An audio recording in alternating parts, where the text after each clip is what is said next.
Ils sont 11 millions en France à accompagner au quotidien un proche en situation de dépendance en raison de son âge, d'une maladie ou d'un handicap. J'aide, c'est le podcast qui donne la parole trop souvent niée aux aidantes et aux aidants. Plusieurs thématiques sont abordées, leur parcours, les difficultés traversées, mais aussi les solutions qu'ils ont trouvées pour mener de front leur vie personnelle, professionnelle et leur vie d'aidant. J'aide, c'est le podcast produit par le collectif Je t'aide, l'association qui porte la voix des aidantes et des aidants. Bonne écoute!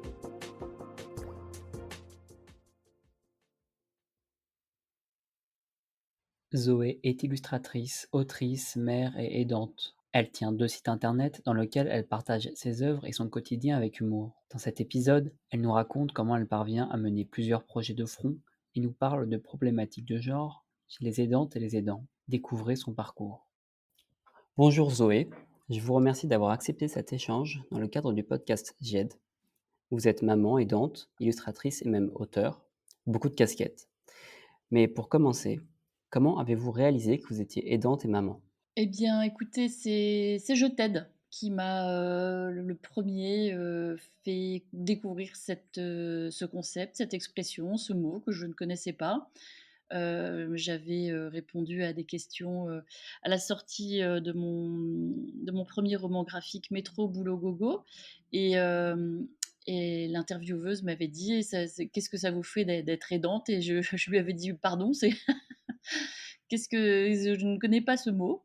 et donc elle m'a expliqué le concept et je me suis reconnue, évidemment, à travers ce mot qui depuis a fait, beaucoup de chemin et parle maintenant, à beaucoup plus de personnes, je pense. Maman et aidante, on remarque, que ces 2 mots sont souvent ensemble. Avez-vous l'impression qu'il y a surtout des mères aidantes? Bah, je crois que oui, c'est compliqué de faire le constat inverse. Alors, d'abord j'essaye, soigneusement d'éviter le mot maman, pour essayer justement d'investir, les pères.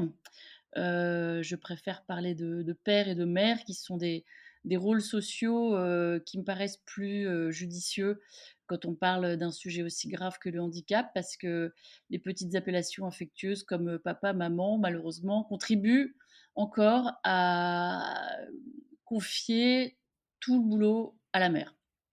Donc cette petite précision apportée, force est de constater qu'il y a beaucoup plus de mères aidantes que de pères aidants.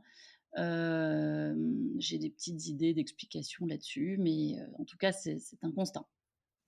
Je précise tout de suite que ce sont des opinions très personnelles, basées sur, mon expérience, qu'en aucun cas, je ne souhaite, stigmatiser les uns les autres ou donner des leçons. Je pars juste, du constat qu'il y a plus de mères aidantes que de pères aidants. Alors, je pense que on est d'une génération, enfin moi qui ai 45 ans, on est d'une génération, la dernière génération, je pense, à, vraiment privilégier, nos enfants au détriment du reste de nos vies, car c'est ce que je constate dans mes contemporains. Les pères, maintiennent à tout prix, en cas d'enfants handicapés, maintiennent à tout prix, leur travail, leur réseau social, parce que c'est comme ça qu'ils ont été élevés et que c'est comme ça qu'ils le ressentent. Ils ont besoin de continuer à travailler, de continuer à, à alimenter la famille, en argent, ce qui est, vraiment, un rôle très important. Les mères, en revanche, sacrifient très vite leur, travail et se replient, très vite, au foyer, qui est la tentation numéro un quand on a un enfant qui ne va pas bien et ça, c'est vraiment quelque chose que j'ai pu, constater. Alors nos enfants ou nos petits frères et sœurs, je pense, avec tout ce qui se passe en ce moment dans la société, ont tendance à rééquilibrer un peu ce partage. Enfin, j'espère, je le souhaite, parce que je pense qu'il y a autant de pères que de mères qui sont tout à fait capables de s'occuper de leurs enfants, handicapés ou non. Et je pense qu'il y a autant de mères qui ont envie d'aller travailler, que de pères, qui maintiennent le lien professionnel. Donc je pense qu'on est en train de vivre une période hyper intéressante et très charnière où le rééquilibrage, va se faire, que ce soit, avec, une fratrie, d'enfants, qui vont très bien ou une fratrie avec un enfant handicapé. Hem, on va vers quelque chose de plus équilibré, on va vers, un foyer où il y aura, je pense et j'espère autant de pères que de mères, en présence et ce sont vraiment, pour moi, des perspectives d'avenir, très bénéfiques pour la suite où les mères ne seront plus, seulement, aidantes et il y aura, des parents aidants et plus des mères aidantes. Enfin, en tout cas, c'est ce que je souhaite. Je constate quand même que les gens plus jeunes, avec des enfants handicapés plus jeunes, sont très combatifs, très, portés sur l'inclusion, l'inclusion étatique, enfin l'inclusion républicaine, l'inclusion de l'extérieur et se partagent, à l'intérieur du foyer déjà beaucoup mieux la tâche.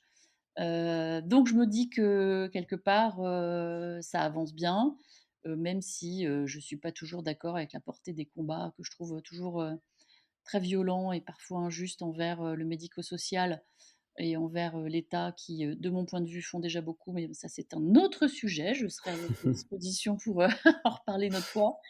Mais voilà, je pense que les trentenaires, enfin les vingtenaires et les trentenaires, font plus bloc à l'intérieur du foyer pour défendre les droits de leurs enfants, vis-à-vis de l'extérieur. Mais bon, voilà, c'est un ressenti basé sur très peu de cas, donc je ne prétends pas avoir, la science infuse sur ce sujet, mais en ce qui concerne les cadras, on est encore quand même beaucoup, la mère à la maison, le père qui travaille et tout le monde y trouve plus ou moins son compte, mais les mères sont quand même très reléguées à la maison, encore de mon point de vue. Comment conciliez-vous le fait d'être mère aidante et illustratrice? Alors, eh bien, écoutez, ça demande, beaucoup d'organisation. J'ai au cours du temps parce que ma fille a 17 ans, donc j'ai quand même, quelques bonnes années, de recul sur le sujet. Au début, évidemment, c'est très compliqué, on ne sait pas où donner de la tête, on ne sait pas comment orienter sa carrière, on ne sait pas comment cumuler, le handicap avec la vie de famille, avec la vie de femme, avec, la vie de professionnelle. C'est vraiment, très, très dur et puis après, bah, on s'habitue à tout et puis surtout on s'organise. Donc, moi qui ai eu la chance de choisir une carrière, de travailleuse indépendante, j'ai déjà une certaine souplesse dans les horaires, qui est précieuse. Donc je travaille, eh ben, assez normalement. Je travaille de 9h, à 19h et ma fille est gardée par une nounou, de 16h30 à 19h30 et je rentre à 19h30 à la maison après avoir, bien travaillé. Je m'occupe un peu de ma fille, qui ensuite repart, dans son IME, le centre où elle est accueillie, le lendemain, à 9h. Donc ma vie ressemble à la vie de tous les autres, parents dans la mesure où ma fille est très bien prise en charge et ça, j'ai vraiment beaucoup de chance. Est-ce que être, devenue, avoir réalisé que vous étiez aidante, être devenue aidante, a-t-il eu un impact sur votre travail? Alors oui, en termes de contenu, parce que donc comme je suis illustratrice, je tiens un blog qui s'appelle, Métro Boulot Gogo, qui raconte justement, de façon très personnelle, mon rapport au handicap à travers, ma vie privée avec ma fille. Hem, donc voilà, j'illustre et je raconte de façon, très humoristique avec parfois, un ton un peu cynique, pour lequel, on me reconnaît facilement. Beaucoup d'humour noir, mais beaucoup de tendresse aussi, sur les petits épisodes, de gêne, de difficultés, de grande joie aussi que représente, la vie d'aidante. Donc c'est vrai que dans ces termes-là, être illustratrice, a eu un impact, sur ma vie d'aidante et vice versa, car, voilà, je me sers de ce travail d'illustratrice pour exprimer tout ce que je ressens en tant qu'aidante. Sinon, heureusement, en termes de niveau de vie, d'organisation, non, mon métier d'aidante, entre guillemets, n'a pas influencé sur, celui d'illustratrice. Donc j'ai vraiment, réussi à faire, la part des choses et à communiquer que dans un seul sens entre les 2. Donc ça, j'en suis très fière et ça m'a demandé beaucoup de travail. Comment parlez-vous de votre vie d'aidante sur votre site et sur votre blog? Alors, bah, j'en parle de façon très crue parce que je trouve que c'est important d'expliquer à ceux qui ne connaissent pas du tout, ce milieu, comment ça se passe. Il faut, je pense, dédramatiser, les a priori, les tabous. Je me mets à la place de quelqu'un qui n'est pas du tout concerné, on n'a pas du tout idée, de comment se déroule le quotidien d'un aidant et c'est normal, j'ai envie de dire. Hem, les gens n'osent pas poser des questions, ce qui me paraît normal aussi parce qu'on a toujours peur d'être intrusif, d'être impudique, de s'immiscer dans la vie de quelqu'un qui a déjà beaucoup de difficultés et qui a pas spécialement envie de raconter sa vie. Sauf que moi, j'ai envie de raconter ma vie et la vie de ma fille. Donc j'essaye de voilà, grâce à mes dessins et grâce à mes textes un peu incisifs, j'essaye d'enlever ce tabou, d'enlever, la compassion, la mièvrerie, toutes ces choses, qui sont des boucliers habituels face à cette situation-là. J'essaye de rester dans la vérité, même si la vérité est parfois pas très, marrante à décrire et pas très marrante à entendre. Mais je pense que mes lecteurs sont assez, contents d'apprendre en fait, tout simplement comment ça se passe en vrai, à quoi ressemble le handicap en vrai, comment je gère, en vrai ma fille, quels sont, les symptômes de son handicap, à quoi, correspond vraiment la vie d'une personne handicapée, qu'est-ce qu'un IME, donc un institut médico-éducatif où sont, reçus, les polyhandicapés, comme ma fille qui ne peut pas aller à l'école, voilà, on entend beaucoup de choses sur le handicap et moi j'ai décidé de les illustrer, de les montrer, de les raconter, évidemment à ma façon, avec ma vision des choses, que je ne prétends pas du tout être, exhaustive ou, universelle. Mais, voilà, moi j'ai décidé de prendre en main, ce destin qui est le mien et celui de ma fille pour l'exposer de la façon la plus claire, la plus humoristique et la plus sincère possible à des personnes que ça intéresse. Justement, avez-vous eu des retours, de personnes concernées ou même non concernées par la question? Oui et c'est une grande victoire et c'est, une belle sensation que d'arriver à parler à mes alter ego. J'ai pas mal de retours, via mon blog, de messages, de commentaires, de mères, hein, évidemment, plutôt de mères aidantes, toujours, mais qui se reconnaissent complètement dans ma façon de voir les choses, qui trouvent aussi que, de temps en temps, il faut avoir de l'humour, sur, ce que font nos enfants, ce que ne font pas nos enfants. Voilà, on se retrouve dans une vision assez caustique, assez, réaliste, de toutes ces affaires-là qui nous rejoignent. Alors après même, on en rigole. Alors ça, c'est plus en off, c'est moins sur le blog, mais c'est plus en direct, on en rit parce que, il y a que nous qui puissions vraiment faire ça. On compare, les défauts de nos enfants, on compare nos appareillages, on compare, nos galères et on rigole bien parce que finalement, comme les gens le savent, il n'y a pas 2 personnes handicapées identiques au monde. Ils ont tous des des problèmes assez particuliers et de temps en temps assez drôles parce que voilà, ça nous est tous arrivé de nous retrouver dans des situations vraiment ingérables, en pleine galère, généralement dans la rue, avec nos enfants, qui font n'importe quoi ou, qui nous mettent dans des situations vraiment cocasses ou gênantes et donc, ça fait du bien d'en rire, ça fait du bien de partager nos expériences, et là, pour le coup, il y a vraiment que nous qui puissions partager ce genre de moments parce que, bon, c'est vrai que c'est pas du tout politiquement correct et on le fait avec tout l'amour et tout le respect que l'on a pour nos enfants, évidemment. On se rencontre jamais parce qu'on n'a pas du tout le temps, ça c'est sûr et c'est tout l'intérêt des réseaux sociaux, des messageries parce que, ben, en fait, on correspond beaucoup sans s'être jamais rencontrés et alors après, on se rencontre par hasard, dans des collectifs, bah, comme Je t'aide ou comme d'autres associations qu'il m'arrive de fréquenter et alors là, c'est rigolo parce qu'on se rencontre en vrai alors qu'on connaît que notre nom et notre humour. De temps en temps, on dit: «Ah mais salut!» «Ah mais c'est toi!» mais c'est trop rigolo. On se suit sur Twitter et puis un jour, on se rencontre dans la vraie vie.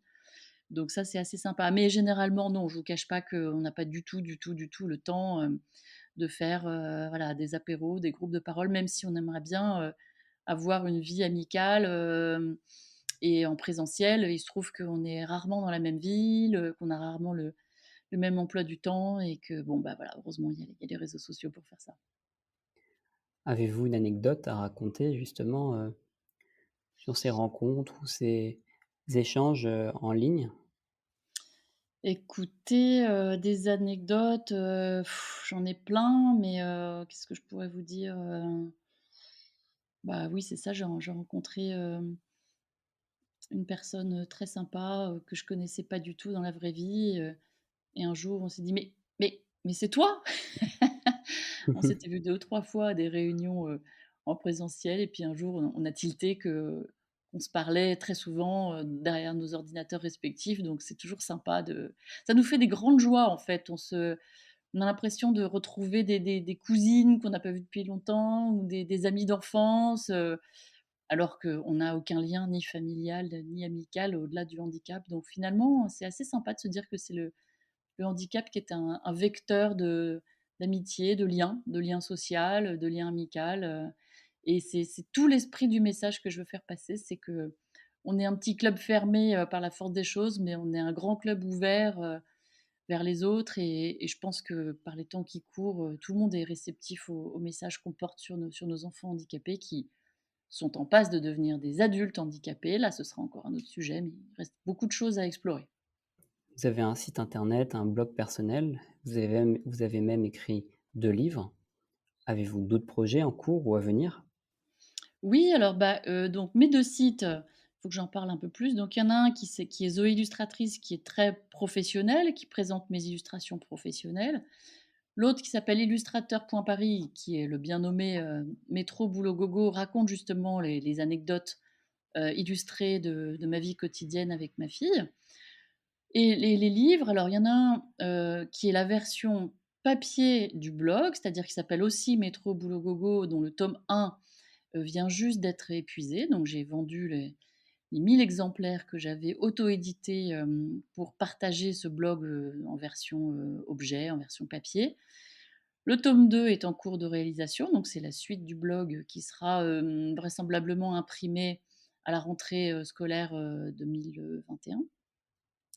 Et j'ai aussi un roman. Alors ce roman qui s'appelle Rue des Boulets raconte, sur un ton, bah, toujours un peu identique, un peu humour noir, un peu drôle, toutes mes aventures. Mais là, c'est un «vrai roman» entre guillemets, il y a pas d'illustration et ce roman, lui, a été non pas auto-édité, mais publié aux éditions Heliopol et on le trouve, bah, partout, dans les librairies, sur Amazon, chez Cultura, la Fnac. Je suis en train d'écrire un deuxième roman qui, lui, pour le coup, n'aura plus rien à voir avec le handicap. Parce que c'est important aussi de savoir en sortir. Et je tiens beaucoup à ne pas être réduite à mon seul travail d'aidante, justement, à ma seule existence de mère. Et ça, je pense que c'est aussi la clé pour gérer le handicap, c'est de ne pas se réduire à son seul rôle d'aidant et à son seul rôle de parent handicapé. Il faut aussi, alors je sais c'est facile à dire, mais il faut aussi savoir, retrouver, sa vie propre, sa vie de femme ou sa vie d'homme, sa vie de couple, sa vie, vis-à-vis des autres enfants de la fratrie quand il y en a, sa vie d'auteur, sa vie d'artiste ou même tout simplement sa vie de salarié. Parce que, le travail, pour ceux qui aiment ça évidemment, reste essentiel à une vie intellectuelle, le travail d'aidant, même s'il est, indispensable pour nos enfants, n'est pas quand même le plus épanouissant en termes, intellectuels. Donc moi j'invite tous les aidants, les parents aidants à maintenir dans la mesure du possible, un travail, un niveau intellectuel, par la lecture, par l'écriture, par, l'échange. Parce que je pense que nos enfants, surtout handicapés, ont besoin qu'on soit en forme, qu'on soit épanoui, qu'on soit au top et je pense que comme tous les enfants, ils ont besoin qu'on ait une vie propre et qu'on ne soit pas uniquement, tourné vers eux, à leur écoute, en permanence, pour les laisser un peu voler de leurs propres ailes aussi.